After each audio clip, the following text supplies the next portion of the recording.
What's up, guys, and welcome back to the NRL Fantasy Scout Podcast. I'm your host, Connor, and today I'm joined by Sandro. How you going?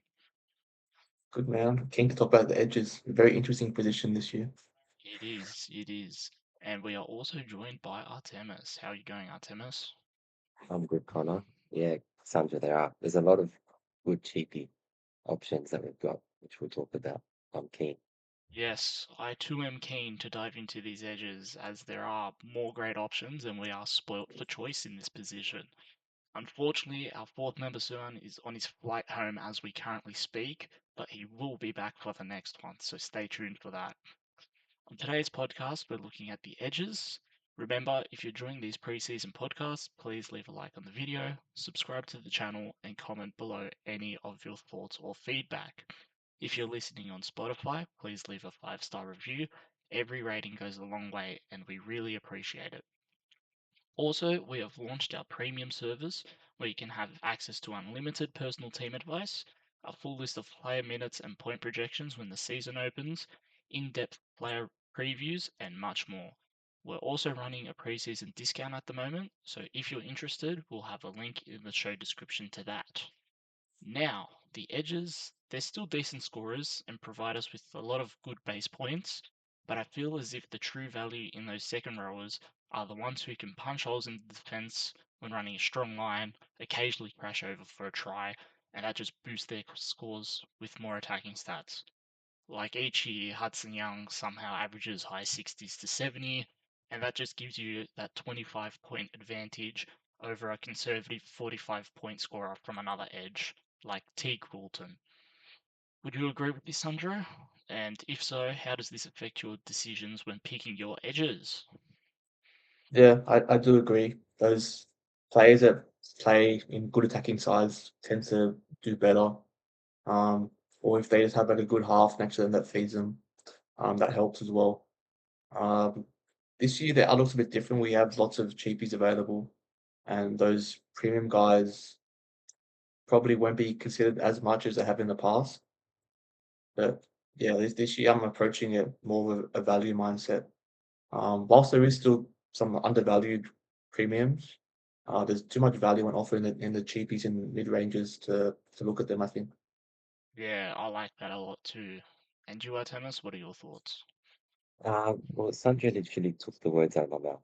Um, I think I don't think it'd be worth going with the premium edges. I think there are a lot of value options elsewhere, and that's the mindset I'm going to be going with.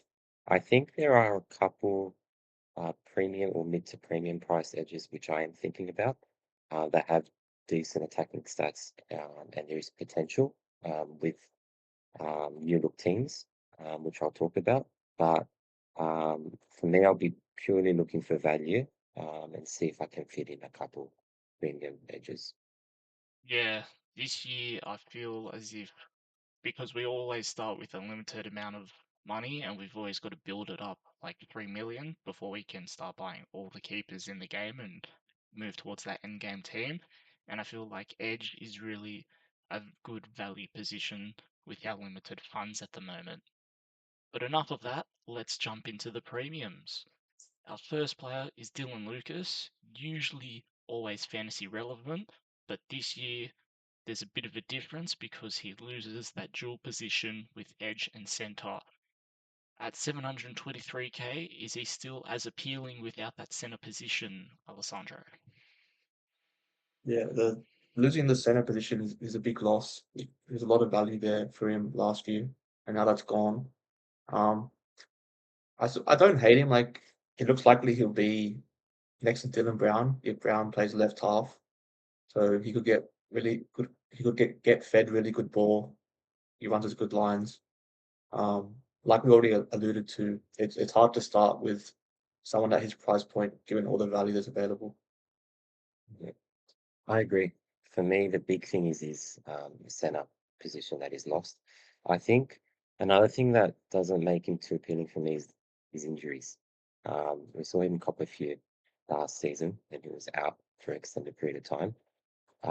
I think for me, I'm going to wait and see how the Knights line up. And also, as Sandra mentioned, if Dylan Brown starts, on the same side as Lucas, see how that connection is.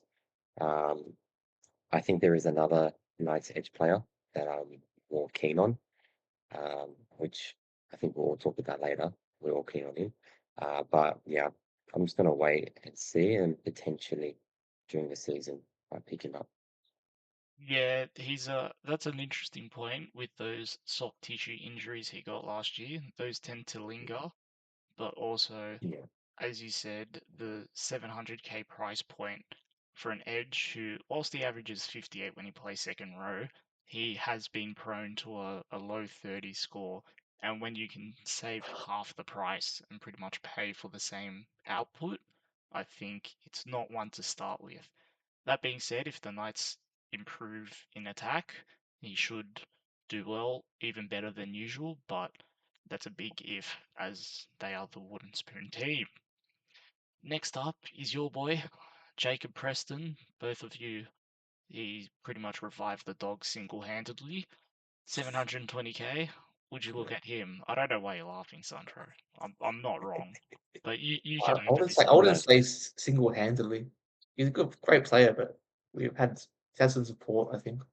Um, but and anyway, similar boat to Lucas. He's quite expensive, and it's just hard to justify starting with him when nothing's really changed from last year, and there's so much value elsewhere. I think, look, he's going to consistently score around his average. He's going to constantly put out the same scores, like mid 50s. I reckon he did actually develop a pretty good connection with Galvin towards the back end of the season. So I expect that to get better and continue. Um, but yeah, I think there are more value options elsewhere. Normally, I look to bring him in around the origin period. Um, Probably the same, depending on whether he actually gets picked. I know he was close last year, but yeah, I'll look probably get him mid-season. Yeah, well, he might get picked, but we'll see. And Yeah, you're right about that Galvin connection. He averaged 57 in the games with Galvin, and his lowest score was 41, which is, I know that doesn't sound too crash hot, but when it was Sexton and Burton, he had a score in the 30s and a 29 in there. So much higher floor. But me too, I'm not looking at Jacob Preston because I just don't have the money for that edge position at the moment. It's all tied up in the mids. And that's what I think with these premium edges, I'd rather be spending this money in the mids because it's more consistent. Next, we have a new transfer, Kai Paul. He's gone from the Knights to the Tigers. Does this increase his value, Artemis? I was actually surprised the Knights let him go. I think he was their best player alongside Sharp until he got injured. I think the Tigers, they've become a pretty exciting team to watch. And I don't see why he wouldn't be putting up very similar scores, if not better, at the Tigers. I think he'll be getting a lot more attacking opportunities. But I don't know if I want to take that risk and start with him for the season. Yeah, we saw last year the Knights how they struggled in attack. He didn't get great service throughout the season. Where at the Tigers, you'll be playing next to Adam Dewey, who's a noted passer of the ball. Um, so I don't mind Pierce Paul if you want to go with a premium. Tigers, you have the round one buy, which makes it a bit tricky. And also, Toby Couchman is only 4K cheaper, and we much prefer him. So, yeah, probably not for me. This is controversial, but I think KPP will have a slight decrease in his total average. Both said that he didn't get many attacking opportunities, but he really started to break through with his scoring when Lucas was out, and all the Knights would do would just pass him the ball, and he'd have to tackle bust four people, run 30 meters to try create something. And when they lost like 50-4, it would be one try from him where he runs 50 meters. It's a 20-point play. And then that's why his scoring went from 50s up into it was hitting 60, 70 pretty consistently. So this isn't to get the Tigers, because if anything, I think they're much more well-rounded, so he won't have to do as much of that work compared to what he was getting dished at the Knights. So I Do you personally not am think he'll much still less be keen. like the favoured back rower compared to Samuel Fanu? Like I imagine he'll be the go-to guy still. Yeah, but Luai lurks around that left, and I know Dewey he's a good player, but realistically, where would the ball be going? And then if it does go right, wouldn't it just go Like to cut out River? his ball. Yeah, Yeah, exactly. So that's why I mean he'll get that reduced workload. potentially. Yeah. Mm. That's just my Well, wait opinion. and see. Yeah. Yeah, wait and see, Yeah. wait and see.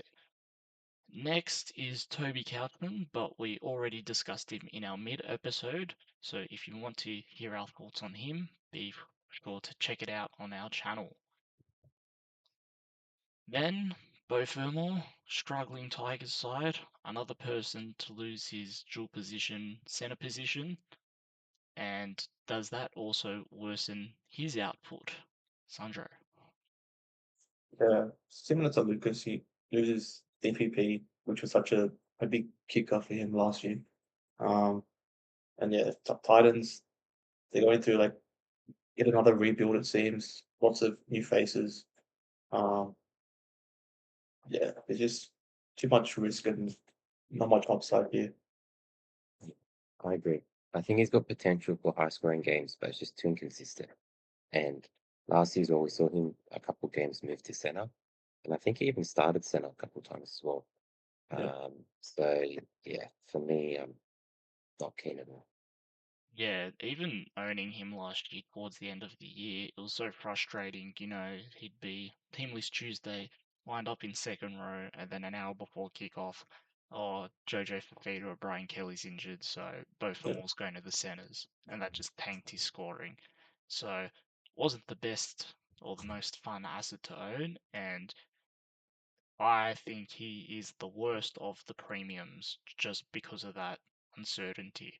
He's the Mr. Fix-It of the Titan side in the back line, and then Randall fixes it up in the front, but I would say he's a heavy avoid for now. Angus Crichton, the new news that he's going to rugby union next year.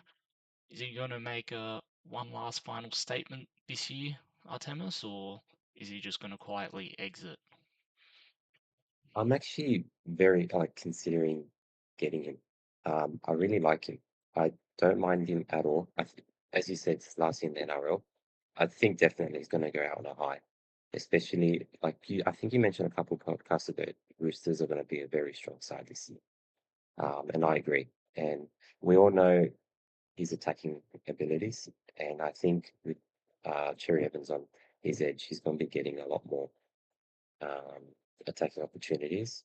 I think I want to see how preseason goes. I think about it a little bit more, but he's definitely one of the edges I'm very considering.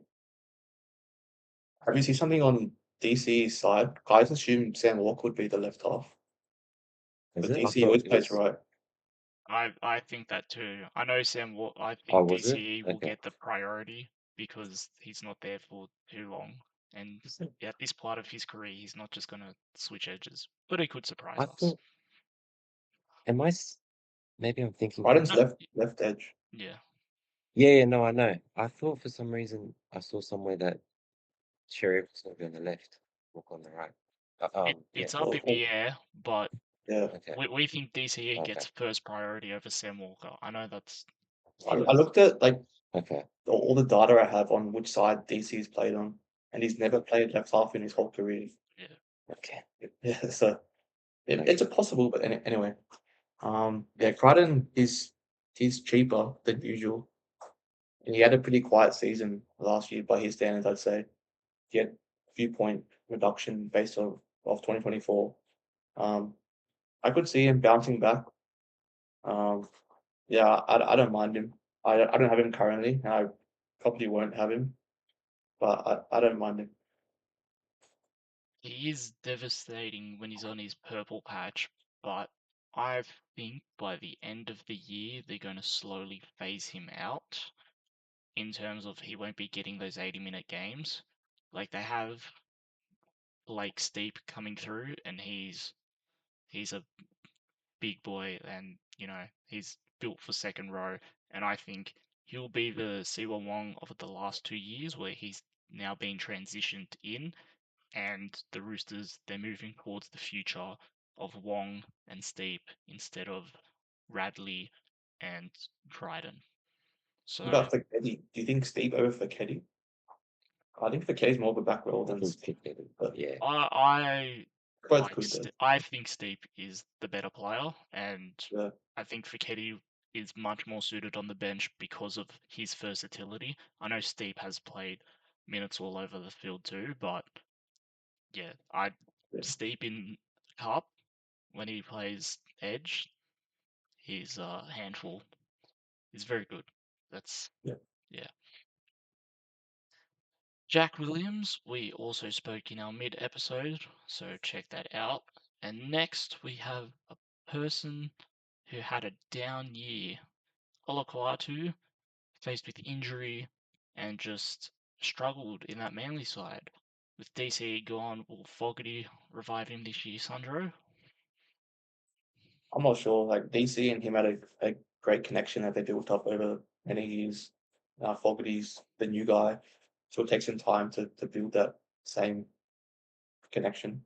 Um, yeah, like you said, he had a down year. Manly struggled, and I see them struggling again this year. I don't think they'll improve too much. Um, a few HIAs and injuries, which brought his average down. So he's slightly underpriced if you think he'll go back to his past scores. Um, it's wait and see for me. I'm not sold on him. yeah, I agree. I think it's going to take definitely quite a few rounds for Fogarty and Olakawada to sort out the connection. I think once they do though, and I think it, I'm sure they will. I think they're going to be a pretty deadly combination. But I'm going to wait and see how that connection goes. Um, but I'm not really too keen on him to start, definitely. Yeah, I think Olakwatu will bleed a bit in price whilst they're trying to sort everything out at Manly. But I think he'll be a good pickup down the line because if he does drop to 500k, which is that low 40 price point, then he's just too undervalued. And we know he's a great player. He is in origin contention each year if fit. And Fogarty, we know the Raiders system is sort of similar to the Manly system, how they play, where they love to use their edges to set the foundation before going out with their shape, but yeah, not to start the season personally. Rounding off the premiums, we have Isaiah Papali'i, but we also spoke about him in our mids, so we're just going to move on to the mid ranges. Kicking it off, 570k, we have Siwa Wong, who didn't initially look like an option, but with Radley suspended until round 7, could it be a good hunt to start the year, Alessandro? Yeah, he's one I only picked up on a few days ago. I didn't really consider him. After looking at his numbers, he's actually quite underpriced. So he's priced at just under 45 points. But last year when he started on the edge and played 60 plus minutes, he averaged 53. So what's that? 8 points of value. If he can sustain that role, um, there is value there. That's just the big question. Does he start? I assume he'll start, but does he play 60 to 80 minutes? The Roosters pack is absolutely stacked, as we touched on in past episodes. Um, Matt Butcher can play there, Egan Butcher can play there, Steve even. So it just depends on his role. Yeah, I agree. I think for me, I don't see him playing more than 60 minutes. I'd say 50 is probably more the mark he'll be playing, especially with that Roosters bench. And we didn't see Nat Butcher much at all last year. So I think he'll be he'll be eased into it, but I think the players on the bench will be getting a decent amount of minutes. Yeah, but this is a funny story. It reminds me of last year, Wong, he filled in for an injury game. He shouldn't get as many minutes. And then also Nafahu White shouldn't be getting as many minutes. And then long before it, 10 rounds have passed. Wong's getting 80, White's getting his 60, and we just look like fools. So honestly, I think he's a great punt for that first 7 rounds because knowing the Roosters and just their forward rotations, he could easily get 70 minutes. And now Trent has warmed up to him and he's comfortable playing Wong in the second row. I know there was issues a couple of years ago where they were trying to ease him in and then he just wasn't happy and he dropped him out the side. But he's a talented player, average as well, and wouldn't be a bad shout at that 570k price point, I think. For the first 7 rounds, that's enough to make 100k. Next, another down year, Britain Nikora, 555k. Couldn't tell you why he had a down year because I think he's one of the best edges, but will he get that bounce back, Alessandro? He's one I'm actually really keen on, but I'm just struggling to fit him in right now. It's very rare that he's this cheap.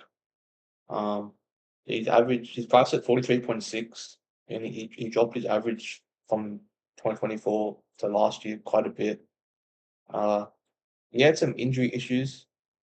We saw him come off the bench a bit, but that carried on to the finals as well, so it didn't affect too much of the fantasy season. I definitely see him bouncing back to an extent. It just depends how much. If he could get back to those low 50s, and I really like him, but that's the big question mark. How much can he actually improve on? I agree, but I was actually looking at his stats and I saw even when he was scoring tries, he was only scoring like mid 50s. I think there was even a 40 score. And I think when he scored 2 tries, he scored like 59. So I don't know if that's sort of the points you want to be getting from someone who's scoring 2 tries. I think for me, I'm going to wait and see how he starts the season off. And if he starts on a pretty good note, puts up the scores that he was putting up a couple of years ago, then I'll be picking him up. But for the moment, I'm not too convinced. Yeah, his base has never been that good. He's always relied on his tackle stats, Yeah. but he is in the past. He's tended to do quite well, quite consistently in attack. Um, yeah, his base is a concern. Yeah, Yeah. I don't. The Sharks' attack last year was just well. They had the allegations that they were stale. Everyone knew what they were doing. I think Nikora was affected by that because usually when he runs that line, he gets through more times than not, which is why he's one of the best line runners in the game. But yeah, last year there just wasn't as much. Couldn't explain why, but I too do like him this year and expect him to bounce back. And already, excluding his injury game from last year, he is 4 points undervalued. So there's already that off the bat. If he can see a slight uptick in his attacking stats and also a slight decrease in his demerits because he usually averages -8 to 10 per game, which is annoying. That's an easy return to his 50 average, making him 150k undervalued. Next, I can't believe we're talking about him in 2026, but Sean Blaw, now with Eli Katoa unfortunately out, does he become the Storm's new premier second row? Alessandro. I think you'd have to assume he does. The other edge will most likely be Lasardi based on reports, and he's pretty inexperienced. So I could see the Storm going to Bloor more as their go-to man. Um, but yeah, there is question marks. His minutes sort of tapered off last year. He stopped playing 80 consistently. I don't know if they'll continue or not. Um, yeah, probably a wait and see. Yeah. I think, as you said, he will become the dominant back rower for the Melbourne team, but I don't see his fantasy scores increasing much, even though he will be getting his hands on the ball more. And I think, as you mentioned, the concern is him playing full 80. So, yeah, I'd rather wait and go with the other Melbourne Edge player if he does get that starting role. I think you're both completely wrong. Why would Sean Blaw be the premier second rower? I think Lasardi will What? come into that squad. He's much more athletic, more talented. All he lacks is experience, which we'll get this year. And I think Lasardi will fill that Eli Katoa role.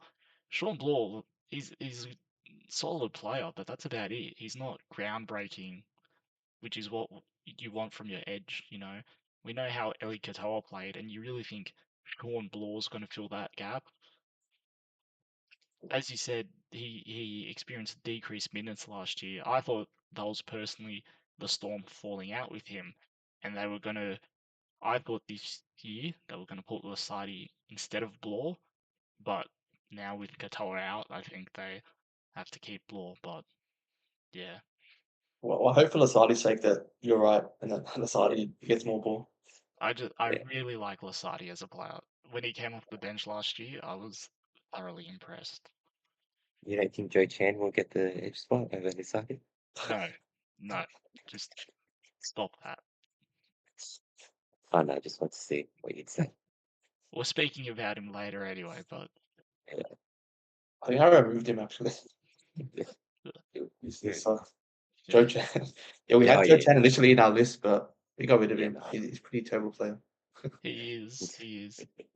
Now, the showstopper, David Fafita, after a tumultuous year last year at the Titans, and even though he was signed for Titans in 2026, he is indeed not at the Titans in 2026. He finds himself at South Sydney. Is he going to revitalize his career there, Artemis? I definitely think so. There's been a lot of hype this preseason. Um, he's been in much better shape as well, from what I've seen from reports. He looks much happier from all the social media posts from the Bunnies. Um, and getting that starting left edge spot in the South team, and we know how deadly that left side is, he's going to be getting a lot of attacking opportunities. And I think we've seen previously, particularly more Brisbane, he was someone that was able to create something out of nothing. And I think we'll be seeing um, that side of him back in that south side. Definitely a must have at his price. Yeah, not much else to add. 500k, so like high 30s priced at. Um, and he in his career he averages 61 when starting in the back row. So we're getting potentially 20 points of value here, which is just crazy. Yeah, he looks like a must-have. Nothing else to add. Yeah, well, you guys aren't Souths fans, so I don't know if a couple of years ago you were watching Titans versus Souths on a Friday night at 6 p.m. But that was the game where Fafita scored 4 tries against us and took us to the wire, even though we should have won quite comfortably. But out of nothing, I'm pretty sure he was on a score of 90 at halftime or something in fantasy. It was a joke. But now I I'm think I glad, remember that. Yeah. yeah, that was a stressful game. But now he's on the right team, and I do think he's going to revitalize his career and get back to the damaging front row we all knew from the past, especially with Wayne, who always gets the best out of these. I don't want to say patchy players, but he's got a lot to manage him through, and he will get the best out of him. And I think David Feeder will easily get up to 800k quite quickly. And if Souths are firing, he will be a big part of that. We've got another bridge player, Lemuelu. He always becomes fantasy relevant at some point in the season, but with the Dolphins, everyone coming back so far, would you start with him, Sandro? It just depends if he starts. We have Gilbert and Finnapuaki penciled in as the edges, but then there was a report a couple of days ago where apparently Lemuelu was starting in their training session. So if he starts, then he could be an option. But at the same time, even if he does start, Dolphins have so many moving parts, lots of versatile forwards. Does he even play 80? Probably not. So you just have to get more clarity on his role, I'd say. Yeah, no, I agree. I think even if he does start, I don't think he will get 80. Um, I think he'll probably get maybe 50, 60. But I think there's a fair few players that are in front of him personally for that edge position. But in the possibility that he does start, we'll need to look at his minutes and make a decision from there. I think this is the first year.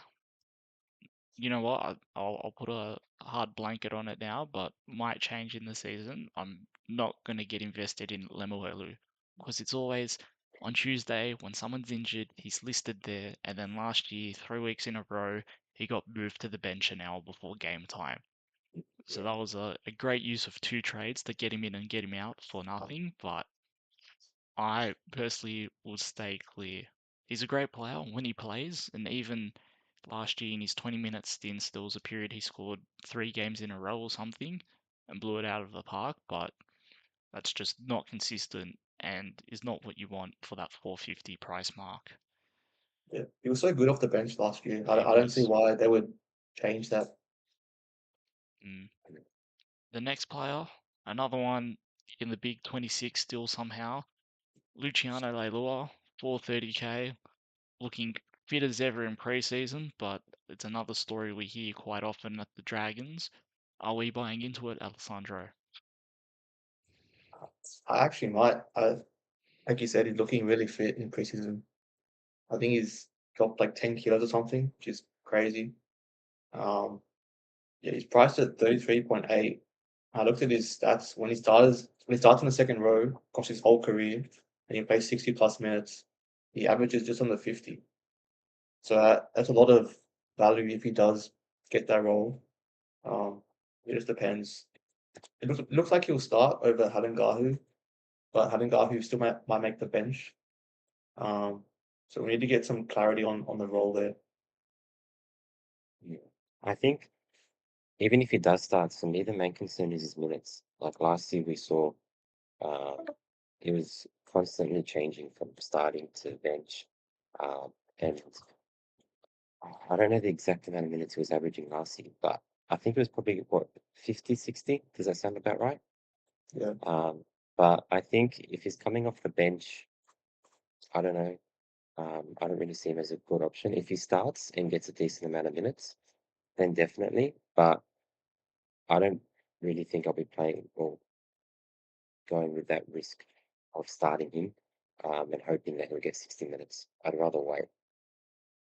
Yeah, I don't like him. I think he's one of Lano's favourites. I personally can't see why he's starting in the squad. I think Halengahu has much more upside than Luciano Leilua.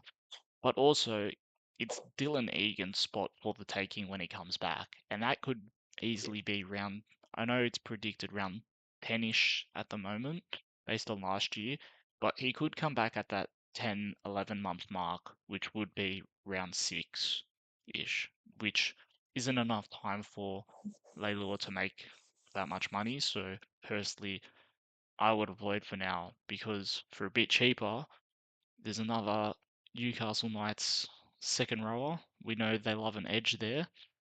Jermaine McEwen, highly owned. Is he worth the hype? Is he worth the hype, Artemis? Yeah, definitely. I think we saw his ability and potential last season, especially I think it was Lucas that was out when he filled in.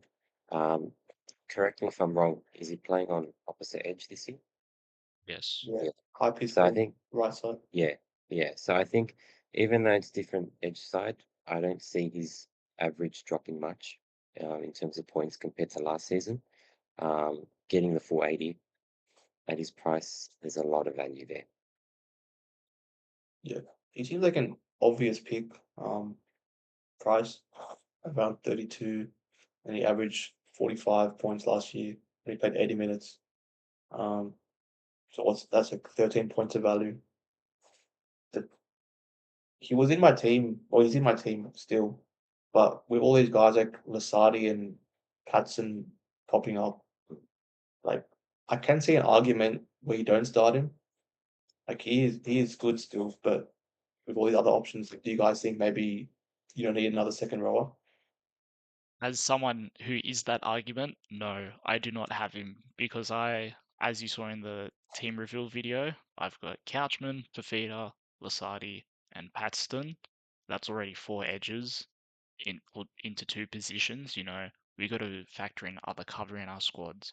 Like he's a great option, but I think the only way you start with him is if you exclude one of those cheapies or a Couchman or even a Fafita, but I think Couchman's miles better, Fafita's more value, and then the other 2 players you save 150, 200k. So that's why I personally don't have him. I still have him, but I could see myself moving him on. Yeah, I've got him at the moment, but I'm still making changes constantly. So I Mhm. don't know. We'll see. And it is, I know we say there might not be a reduction because he's moved edges, but we have seen even players of caliber like Preston, where that has affected their scoring, and they haven't done as well transitioning to the other side. So it's not a guarantee that he will score at the same rate as last year, but if he does, there is definitely great value. That's true, but I think the good thing for him is he hasn't played that many games or in the NRL um, on the left edge. Hang on, I'm getting the edges confused. Well, compared to like you mentioned Preston when he switches edge. Yeah. Like I think because it's still early on in his career, I think it won't be that hard compared to someone like Preston. Uh, I mean, yeah, there is that potential that he might not score as well. Wait, we'll see what happens in the season. Now that wraps up the mid ranges. Moving on to the cheapies. Starting off, he is a big maybe, but if Halangahu starts, is he a great option for your side, Sandro? Like you said, if he starts, he's good, but given how good Leilua looks in preseason, it seems unlikely at this stage. Yeah, and I think even if he does start, I think Leilua will take a decent amount of minutes off him as well. If he's on the bench, would you say there's more stability in Halangahu compared to an Ethan Sanders, just based on positions, or no? I wouldn't. Edge is a bit volatile, especially coming off the bench. Um, Yeah, his base is all right, but you would need. I can't see him getting enough minutes off the bench to make it better than Sanders. yeah, I Yeah, agree. me too. Even compared to a Colhoun, would much rather one of those 350k price players compared to Halangahu, even if he Yeah. starts, personally. Next, we got Lukey. It's not looking like he's going to start, but if he does, is there potential value at Tennis? 100%. I think I can't remember how long ago it was, but he was starting and he was putting up some pretty good numbers. It was like 3 or 4 years ago, maybe. But I think, I mean, he's had a horrible run with injuries. I think he'll be eased back into the team. I don't see him starting from the get-go. But if he does end up starting early rounds, um, then he might be a nice little pickup. But I don't see him starting. So for me, I wouldn't be starting with him. Yeah, that's the big question. He has potential to be really good if he does start, and I think most of us probably assumed he would start because Nana is injured.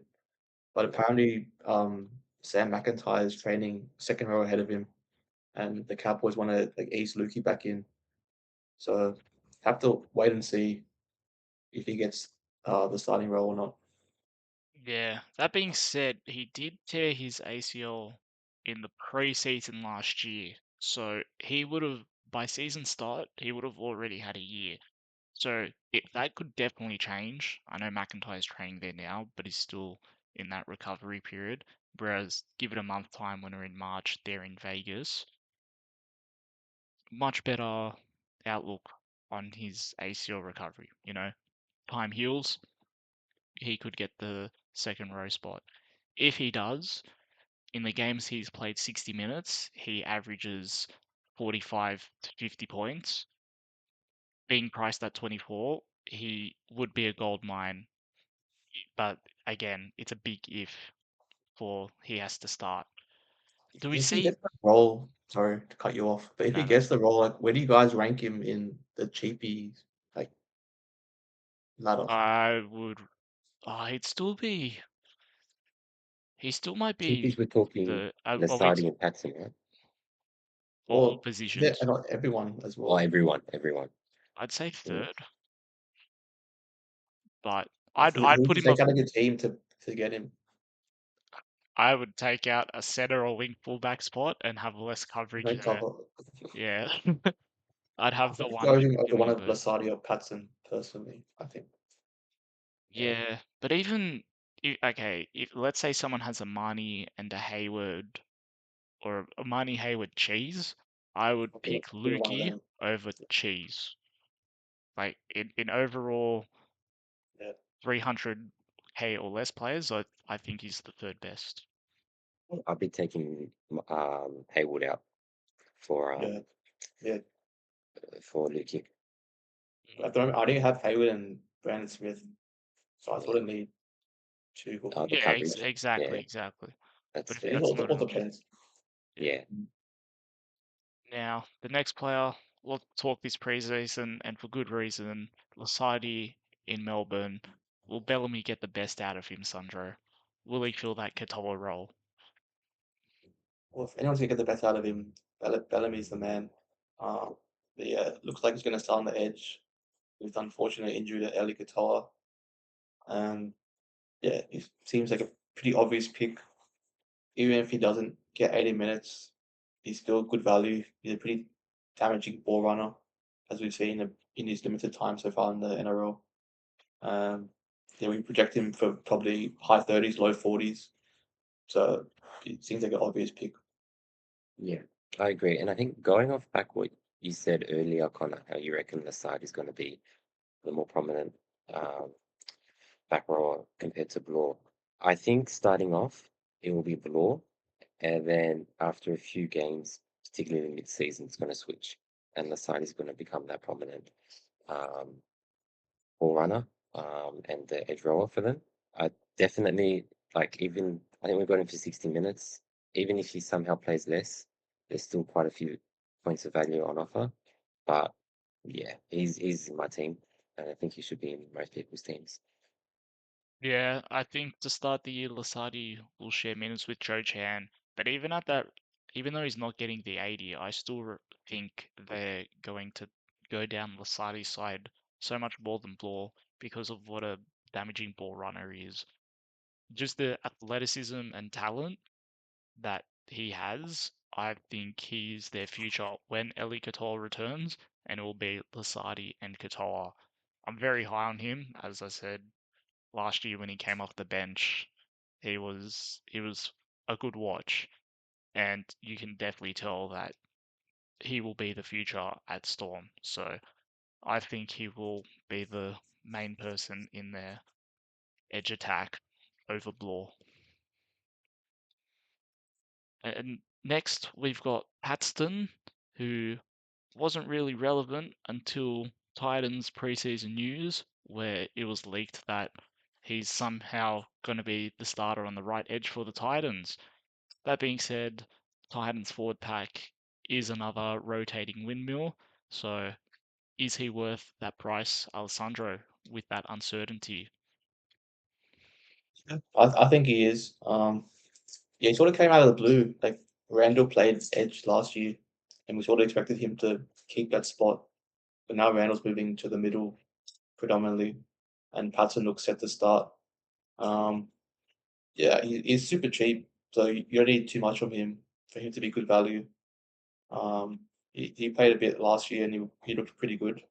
His PPM was solid. He did play some middle though, so he's probably inflated slightly.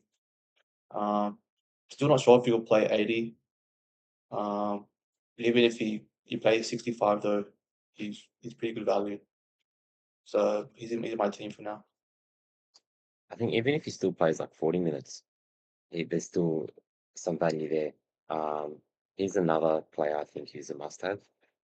As you mentioned, very solid PPM. But yeah, not much more to add to what Sandra said, apart from he's a definite starter. Yeah, even with that risk, well, I say it's a risk, but they could always revert to what they were doing last year if they don't start very good out the gates, and I don't think the Titans will have a very good season this year. So he could easily find himself on the bench. But again, 40 minutes alone, if he's in that middle rotation, his PPM is good enough and the price just absorbs a lot of that risk. It pretty much minimizes it all. And that's why I think he's a great option and is one of my favorite picks under 300k. Finally, to wrap up the episode, Ryan Couchman had the worst start to the year last year with that unfortunate injury in the opening minutes for him. Does he get that bench spot back straight away? And would he be in your side, Sandro? I have him making the team. He's a really good player. Um, it's very similar to his brother Toby. You know, he's a workhorse and makes a lot of tackles, gets good run meters. And his World Cup numbers are absolutely elite. I think he averages like high 60s or something, which is crazy. Obviously, he won't get those minutes in first grade. Um, but yeah, for him, it comes down to his role. How many minutes does he play? I do really like him, but it's just hard to justify going for a bench player over Lasardi or Paxton, who are starting. Yeah, I agree, and I think he will get that bench role. Um, it is a matter of how many minutes. Um, I think I think we've got him for 30, 35 minutes. If he does play, but like as Andre said, rather go Paxton, who's the same price, or spend an extra 30k and get Lasani, who will get more minutes over Couchman. That's not to say Couchman might become a buy later on in the season. If he's anything like his brother, he will definitely get more minutes. But to start off, there's a couple other players slightly ahead of him. Yeah, I think he will be that slow burner cash cow because even with 30, 35 minutes, his PPM, he will get 10 points of value, which, as we know, is pretty much 100k. So you could have him just as a set and forget, but coming off such a big injury, he could also easily not get those minutes straight away and could work up to them. So he's definitely a wait and see, and definitely if there's injuries, he will become a very good option. But to start off the season with those other great 250k players, not for me at the moment. And there you go. So as you can see, there's a lot of great value in the edge position this year. Hopefully this gives you all some options to think about. But thank you all for listening to another episode of the podcast. We love and appreciate all your support. So if you're enjoying the episode, a rating or review always goes a long way. In the next episode, we'll be covering the halves and we'll also have our fourth member. The halves is another position where we are spoilt for choice, so we will have lots to talk about. Don't forget about a limited preseason offer on our premium. The link is in the description. And with that, we'll see you all in the next one.